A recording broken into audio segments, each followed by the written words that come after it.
تلوار لے کے چل تجھے حضور کے پاس لے کے جاتا ہوں. نبی کریم کی بارگاہ میں لے گئے تو حضور فرمانے لگے کیسے آئے ہو, کیسے آنا ہوا؟ کہنے لگے جی میں تو بدر کے جو قیدی آپ کے پاس ہیں ان کی بات کرنے آیا تھا. تو حضور فرمانے لگے چل پھر باقی کی میں سناؤں. خیال آیا مسلمان نیک و بد پہچان جاتے ہیں, محمد آدمی کے دل کی باتیں جان جاتے ہیں صلی اللہ تعالی علیہ وسلم. فرمایا میں سناؤں؟ حضور کیا؟ فرمایا تم اور فلاں بن فلاں وہاں بیٹھے ہوئے تھے نا حرم مکہ میں فلاں پہاڑ کے ساتھ ٹیک لگا کے, اور تم نے یہ کہا تھا نا کہ قرضہ نہ ہوتا, بچے چھوٹے نہ ہوتے تو بدر کے مقتولین کا میں بدلہ لیتا. یہ سارا کچھ طے کر کے پھر آئے ہو تلوار لے کے, اور یہاں کہتے ہو میں قیدیوں کے بارے میں بات کرنے آیا تھا. اس کے تو پسینے چھوٹ گئے, وہ تو بے حال ہو گیا. اس نے کہا اس کا تو سوائے اس کے اور میرے کسی کو نہیں پتا, اور اگر آپ کو پتا چل گیا ہے تو پھر آپ اللہ کے سچے رسول ہیں. تو حضور اگر آپ کو پتا چل گیا ہے کہ میں قتل کرنے کے ارادے سے آیا ہوں, میں معاذ اللہ بدلہ لینے آیا ہوں, اللہ کرے آپ کو سمجھ آئے میری بات کی. یعنی ایک تو یہ ہے کہ بندہ وہ پکڑا گیا ہے, اور ایک یہ کہ کسی کو پتا چل گیا ہے کہ یہ اس کام آیا ہے. پھر لوگ جب معافی دیتے ہیں تو بڑی کہانیاں سنا کے دیتے ہیں, ایسے نہیں دیتے. حضور اب آپ کو پتا چل گیا ہے تو کیا کریں گے؟ تو حضور فرمانے لگے تو بتانا تیرے ساتھ کیا کریں. اس نے کہا کہ میں نے سنا ہے آپ معاف بڑا کر دیتے ہیں. یعنی یہ گھر سے کو پیار کرنے نہیں آیا, پھولوں کا گلدستہ لے کے نہیں آیا, تلوار لے کے آیا, لیکن یہ میرے محبوب کا حوصلہ ہے, اور آیا بھی عین مسلمانوں کے بیچ ہے, جو چاہیں اس کے ساتھ کر سکتے ہیں. اس نے کہا معاف کر دیں, تو حضور نے فرمایا جا میں نے معاف کیا. حضور نے معاف کیا. وہ کہتا حضور معاف کر رہے تھے اور رب میرے دل میں ایمان کو تازگی عطا فرما رہا تھا. حضور نے معاف کیا اور میں نے کلمہ پڑھنا شروع کر دیا. ہم معافی نہیں دیتے, کبھی کبھی صلح تو کر لیتے ہیں, صلح ہو جاتی ہے, پنچایت میں صلح ہو گئی, پھر لڑائی ہوئی, پھر بات شروع سے شروع ہو گئی کیونکہ ہم نے معافی, پھر وہ بات شروع ہو گئی 1955 سے. تو بھی آکھیا سی, تو بھی کیتا سی, وہ بننے والی گل یاد ہی, او بس کر یار, کچھ بھولے بھی تو. بچے پتہ کیوں خوش رہتے ہیں؟ آپ کو پتہ ہے بچے کیوں خوش رہتے ہیں؟ بچوں کو بات بھول جاتی ہے. اس لیے بچے, اماں نے ادھر 2 تھپڑ مارے 3-4 منٹ پہلے, اور اگلے 5 منٹ میں اماں نے پھر ماتھے کا بوسہ لیا تو بھول گئی بات. اللہ کرے کوئی تھوڑے تھوڑے بچے بھی بن جائیں. یہ جو بہتے سیانے ہیں نا, ان کا بھی اللہ ہی حافظ ہے, عقل زیادہ آ گئی ہے نا.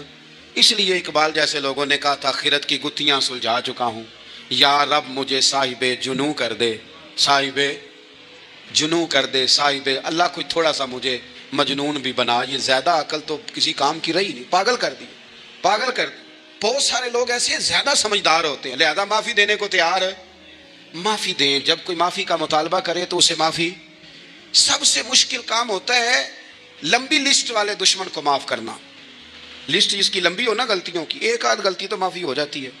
کچھ لوگوں کی لسٹ بھی بڑے, کچھ عادی مجرم بھی ہوتے ہیں, لسٹ لمبی ہوتی ہے, ان کو معافی دینا بھی تھوڑا سا مشکل ہوتا ہے. لیکن کمال بھی یہ ہے کہ جس کی لسٹ لمبی ہو اسے یک جنبش قلم بندہ معاف کر دے, کو چھٹی ہو گئی, جا تجھے معاف کیا. اور یہ ہمیں کیوں کرنا چاہیے کہ میرا رب بھی ایسے کرتا ہے, میرا رب بھی ایسے, وہ گنواتا تو نہیں نا, یہ بھی کیا, یہ بھی کیا, یہ بھی کیا. حضور فرماتے ہیں, ذرا سننا حدیث, حضور فرماتے ہیں کچھ لوگوں پہ اللہ کرم کی چادر ڈال کے نا قیامت والے دن, جہاں بھی اس نے پردہ رکھا تھا تو وہاں بھی کرم کی چادر ان پہ ڈلے گی.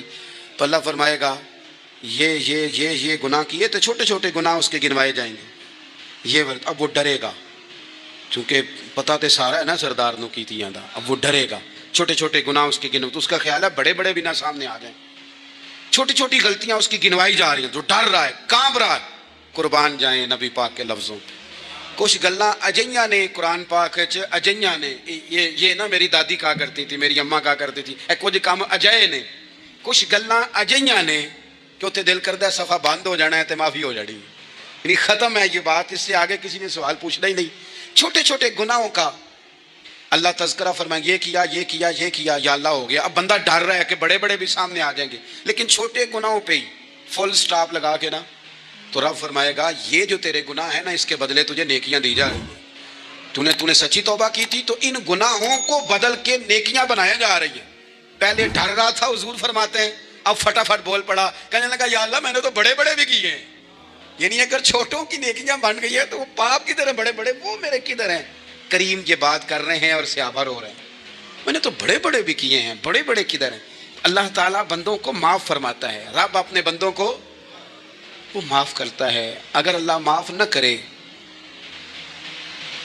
تو جتنے جرم ہمارے رب کو ہمارا پتہ ہے، بتاؤ سویرے روٹی ملے، سانس ملے، شعور قائم رہے، جب مالک اتنا معاف کرتا ہے تو ہم اس کے بندوں کو کیوں نہیں معاف کرتے؟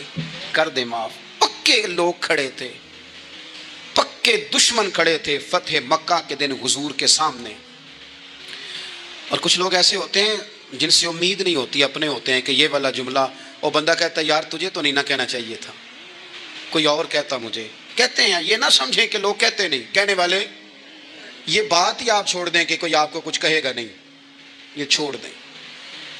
مخلوق تو اس طرح کی بات ڈھونڈ کے لاتی ہے کہ انسان پریشان ہو جاتا ہے کہ یار میں یہ کر سکتا تھا، میں نے کیا نہیں، اور جو میں نے کیا نہیں وہ تو نے میرے کھاتے ڈال دیا ہے۔ ایسے لوگ سامنے کھڑے ہو گئے فتح مکہ کے دن کہ جن کے چہروں سے ان کی زیادتیاں عیاں ہو رہی تھیں، ان کے ظلم چھلک رہے تھے چہروں سے، حضور کے سامنے کھڑے ہیں، کانٹے بچھانے والے بھی، روڑے مارنے والے بھی، گلے میں رسیاں ڈال دی، سارے کھڑے ہیں۔ حضور نے فرمایا بتاؤ تمہارے ساتھ کیا سلوک کروں؟ انہوں نے کہا آپ کریم ہیں، تو حضور نے پتہ کیا کہا؟ قرآن پاک میں ایک سورہ یوسف ہے، وہ جو لوگوں کو لفظ قصہ بھی بڑا برا لگتا ہے تو اللہ فرماتے ہیں نحن نقص علیک احسن القصص، محبوب ہم آپ کو ایک سونا قصہ سنانے لگے ہیں۔ اس کو اللہ نے قصہ کہا، سونا قصہ، سورہ یوسف کو۔ تو سورہ یوسف کیا ہے بھلا؟ ذرا انداز دیکھیے سورہ یوسف کا۔ پہلے حضرت یوسف لاڈلے ہیں باپ کے، لاڈلے، پھر اسی جناب یوسف کے منہ پہ تماچے ہیں، پھر وہی جناب یوسف کنویں میں ہیں، پھر کنویں سے بچ گئے، کنویں میں گرا بھی بندہ کبھی بچتا ہے، بچ گئے، اللہ کی شان ہو تو بچ جاتا ہے، بچ گئے، فرماتے ہیں میں نے سمجھا بچ گیا ہوں، جب بچ گیا تو بڑی تکلیف ہوئی، بھائیوں نے کہا ہمارا غلام ہے، ہم نے بیچنا ہے، سگے بھائیوں نے بیچا، جو باپ کی طرف سے سگے تھے بیچا، فرماتے ہیں میں بکا، اب بڑا پریشان تھا کہ یار کبھی آپ غور کریں نا کسی کا ریٹ لگ جائے، فرماتے ہیں اب بڑا پریشان تھا، اور جب میں مصر میں گیا تو میں کونے میں کھڑا ہوں اور لوگ مجھے خرید رہے ہیں۔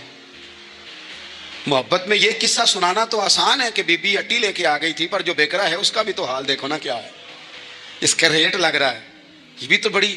اور جناب یوسف کہتے ہیں پھر عزیز مصر نے خرید لیا تو بادشاہ کے گھر گیا تو کچھ سکھ کا سانس آیا، یہ حضرت یوسف ہیں، یہ لاڈلے ہیں،